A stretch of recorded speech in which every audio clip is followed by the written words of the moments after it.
Rick Rule for Rule Investment Media, sponsors of the Natural Resources Investment Symposium in Boca Raton, Florida, July 7 through 11. Whether you attend in person or you attend through live stream, we're going to give you 50 hard hours of programming in Boca Raton, more than you can absorb in the 4 days that we give you to absorb it. The consequence of that is that we are doing pre-conference interviews with the exhibitors and the speakers. Note that every public company exhibitor at the conference has been vetted. They are all owned in accounts owned or managed by me. No guarantee because I own a stock, it goes up, but there is a guarantee, unlike any other investment conference on the planet, that every exhibitor has been vetted. The consequence of that is that I am interviewing Jason Jessup of Magna Mining and thanking him for participating in the conference, but also thanking him for his efforts on behalf of shareholders, myself included. Welcome, Jason. Well, thanks a lot, Rick. I really appreciate that, and it's great to chat with you today. So let's get right into it. Magna is focused on the Sudbury Mining District, one of the truly legendary mining camps in the world, nickel, copper, cobalt, PGM complex that has been really irreplaceable in terms of Canadian history. Talk briefly, if you will, about the Sudbury, and then much more specifically about the existing assets that you have in the Sudbury and your hub and spoke style strategy around building a processing facility and then beneficiating what are now orphaned deposits in the Sudbury complex. Sure, Rick. Yeah, to start off, we are very much Sudbury focused. All of our assets are here in Sudbury, our teams in Sudbury, our head offices in Sudbury. And it is because it is such an amazing jurisdiction to be building a mining company like we are here. We're surrounded by major mining companies, and Sudbury's been dominated for the last 125 years by major mining companies, originally Inco and Falconbridge, now Vale, Glencore, and KGHM. So great neighbors to have, and it really speaks to the tier one jurisdiction we work in. Sudbury has 9 of the 11 critical mineral mines that are operating in Ontario. 9 of them are right here in Sudbury. So again, extremely important for the mining industry in our province and in Canada. There are 2 large operating mills, one owned by Vale, one owned by Glencore. Both of them are underutilized, which creates a huge opportunity for Magna. And we do have a signed ore selling agreement with Vale to sell ore from our Crane Hill mine to Vale, processed through their Clarabelle mill. Again, excellent opportunity, and only because we are located here in Sudbury. There's also 2 nickel smelters here in Sudbury, and the only 2 operating nickel smelters in North America. So extremely strategic and great place to be. There's 2 large development projects, one owned by Vale, one owned by Glencore, that are under development right now, as well as KGHM building their Victoria mine. So lots going on in Sudbury, great place to be. 160,000 people. They love mining, huge social license to operate here. The First Nation communities locally understand mining. They understand the benefits it brings and are supportive of mining, which is great. And we utilize a lot of their businesses on our Crane Hill and Shakespeare projects as well. Maybe I'll tell you a little bit about myself and our team, Rick, if that's appropriate at this time. Please. So myself, I'm a mining operations management person by background. Did that for the first half of my career before I got more into executive and corporate development roles.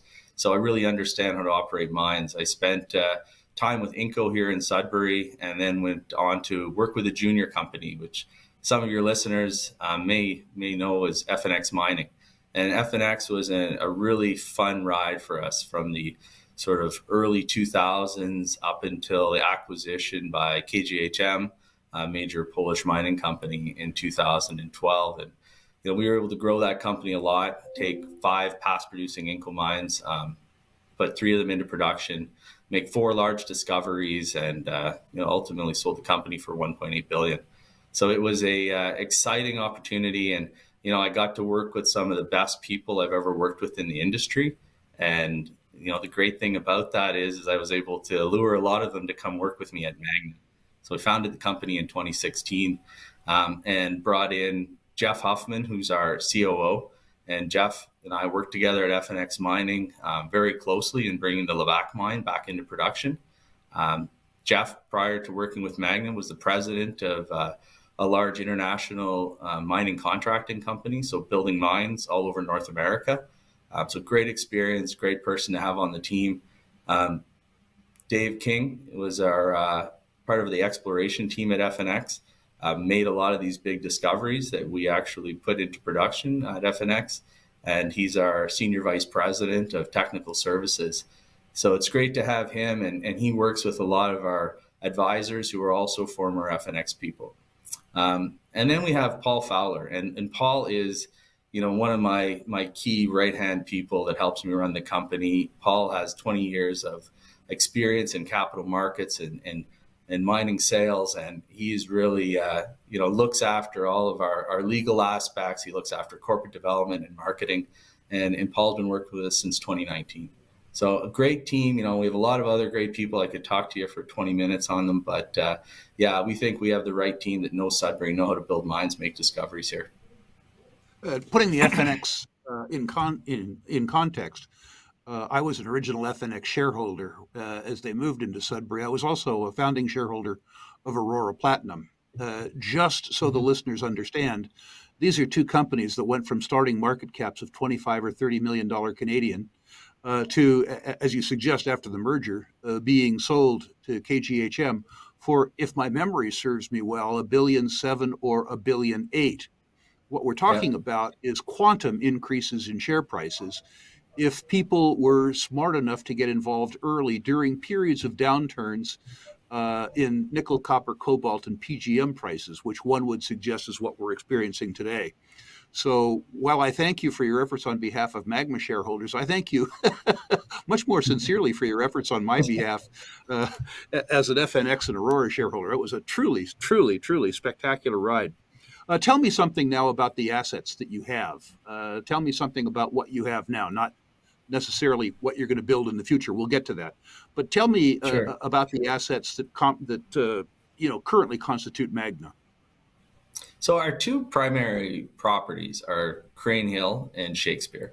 Crane Hill is a past-producing Inco mine operated on and off for about 80 years, produced over 20 million tons of ore that was processed through Inco's mill. So long life mine, typical contact Sudbury deposit, and has a significant resource. We acquired it in 2022, and we came out with a resource shortly after that encompassed all of the historic drilling up until that point. And our resource currently sits at about 16.8 million tons of open pit resource at about 1% nickel equivalent, and another 14.5 million tons of underground resource in the indicated category at about just over 2% nickel equivalent. And again, that makes up, your typical mix of metals you have in Sudbury: nickel, copper, cobalt, platinum, palladium, gold, and silver. So very polymetallic, all payable metals.